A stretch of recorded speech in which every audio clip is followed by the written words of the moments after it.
नमस्कार दोस्तों, मैं हूं विमलेश और मेरी कहानी। आज रक्षाबंधन है। उस पर एक भाई और बहन के प्यार का मार्मिक चित्रण करता हूं। जरा इसको अंत तक गौर से सुनिएगा। जब रक्षाबंधन पर सरोज मायके पहुंची, देखा भाई के घर के दरवाजे पर ताला लगा हुआ है। उसने भाई भाभी को फ़ोन लगाने की कोशिश की, लेकिन दोनों के स्विच बंद बता रहे थे, स्विच ऑफ बता रहा था। तभी उसका पति बोला, देख लिया ना भाई भाभी का प्यार, घर में ताले लगाकर भाग गए साले साहब। यह भी नहीं सोचा कि हमारी बहन और बहनोई आएंगे, उनके दिल पर क्या बीतेगी। इतना तो सोचना चाहिए था। घर पर तुम्हारा रोज़ मायके की तारीफ़ करती रहती हो, अपने भाई भाभी की तारीफ़ की पुल बांधती रहती हो। देख लिया ना। इतना भी नहीं सोचा कि आज रक्षाबंधन का त्यौहार है, भाई बहन का प्यार है।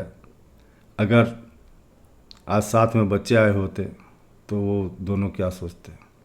इतना कह ही रहा था कि सरोज बोली कि देखो ऐसा मत बोलो जी, हो सकता है कोई मजबूरी रही हो, कोई ज़रूरी काम आ गया हो, या भगवान न करे कुछ ऐसा हो, कोई अनहोनी की आशंका हमको लग रहा है। ऐसा ना हो कि कोई अनहोनी हो, भगवान रक्षा करे हमारे भाई भाभी को।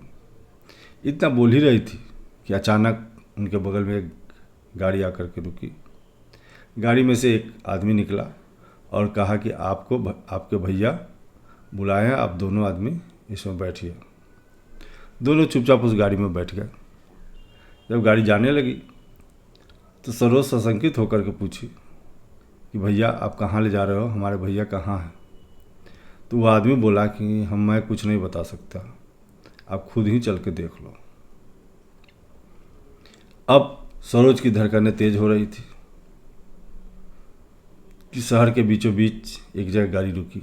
उस जगह को पर गाड़ी रुकते ही सरोज उस जगह को पहचान गई कि उसके बाबूजी कुछ साल पहले एक प्लॉट लिया था, जो कि बाउंड्री करके छोड़ दिया गया था।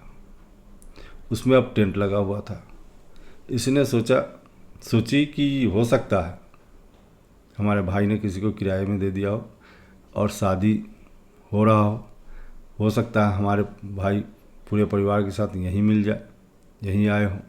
इतना सोचते हुए वह जो ही अंदर घुसी टेंट के अंदर, तो एक गलियारे में सरोज की बचपन की फ़ोटो लगी हुई थी।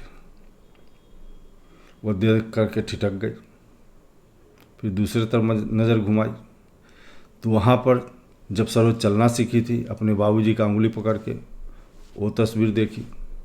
फिर थोड़ा आगे बढ़ी तो देखी कि अपने बाबूजी के कंधे पर बैठ कर के हंस रही है। माँ भी बगल में खड़ी थी। ये सब देख करके उसके आंखों से आंसू बहने लगे, क्योंकि बचपन की याद ताज़ा हो रही थी। थोड़ा और आगे बढ़ी तो देखती है कि बचपन से लेकर के उसके शादी तक का एल्बम बना हुआ है। एल्बम तो उसने कई बार देखी थी घर पे, लेकिन यह एहसास एक अलग था।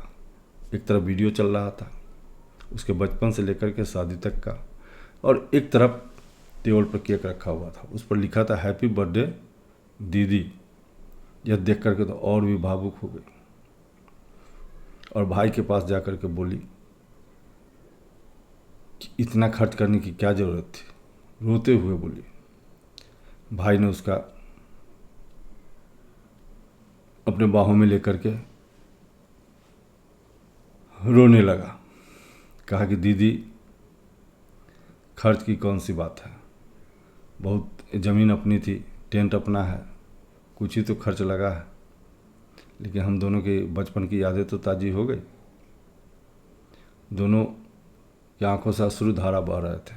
तभी भाभी आकर के बीच में दोनों को अलग की और कही कि राखी बांधने का समय बीता जा रहा है, आप भैया को राखी बांधिए। सरोज ने अपने भाई को तिलक लगाई, राखी बांधी और उसके बाद वह केक काटी। केक जो ही काटी कि पूरा टेंट तालियों के गड़गड़ाहट से गूंजने लगा और सभी बोलने लगे, हैप्पी बर्थडे दीदी। इतना सुन करके सरोज को बहुत ही अच्छा लगा और बोली कि हम तो अपना बचपन, अपना बर्थडे सब भूल गए थे, लेकिन आज भाई ने उसको ताज़ा कर दिया। कहते हैं ना, प्रेम हो भाई बहन का तो ऐसा। और वो भी रक्षाबंधन के दिन उनका जन्म हुआ था। सोचिए कितना बड़ा दिन रहा होगा। जिस दिन राखी है उसी दिन उनका जन्म हुआ और उस दिन राखी प्लस बर्थडे दोनों को बधाई एक साथ मिला।